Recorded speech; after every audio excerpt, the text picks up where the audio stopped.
Hello everyone, welcome back to my channel AG dream creation. তো তোমাদের কি মনে আছে কাল আমি তোমাদের সঙ্গে একটা ছবি শেয়ার করেছিলাম?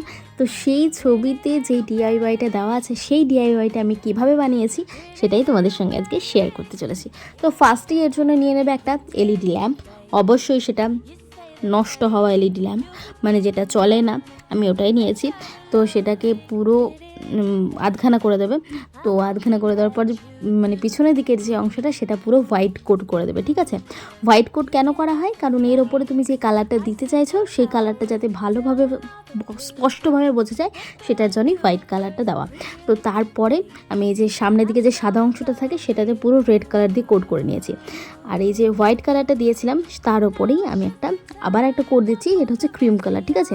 এই ক্রিম কালারটি কী করে বানালাম সেটা জানার জন্য অবশ্যই তোমাদেরকে ভিডিওটা শেষ অবধি দেখতে হবে। তো দেখতে থাকো ভিডিওটা। তো পুরো ক্রিম কালারটা দিয়ে কোট করে নেওয়ার পর অসাধারণ দেখতে লাগছিল। তো এই যে দেখো ক্রিম কালার দিয়ে কোট করা হয়ে গেছে। আর এই যে লাল যে অংশটা এর ওপরে আমি এবার সাদা সাদা ডট দেবো, ঠিক আছে? এবার ডট মানে আমি তো তুলি দিয়ে ডট দিচ্ছিলাম ফার্স্টেই, তো সেটা আমার বেশ একটা মানে ভালো লাগছিল না। তারপরে আমি আমার আঙুল দিয়ে ট্রাই করলাম। তো আঙুল দিয়ে ডট দিচ্ছিলাম, খুব সুন্দর লাগছিল। তো আমি শেষে আঙুল দিয়েই ডট দিয়েছি। তো দেখতেই থাকো। আর এত সুন্দর লাগছে।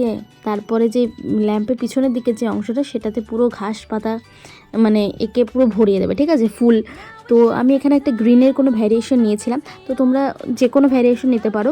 আমার এইটা কালারটা বেশ ক্রিম কালারের সঙ্গে বেশ ভালো যাচ্ছিলো, তাই আমি এটা নিয়েছি। তারপরে আমি ইয়েলো দিয়ে ফুল বানিয়ে নিয়েছি। এইসব দিয়ে মানে খুব সুন্দর একটা বেশ চলে এসেছে। তারপর দেখো এত কিউট লাগছে না।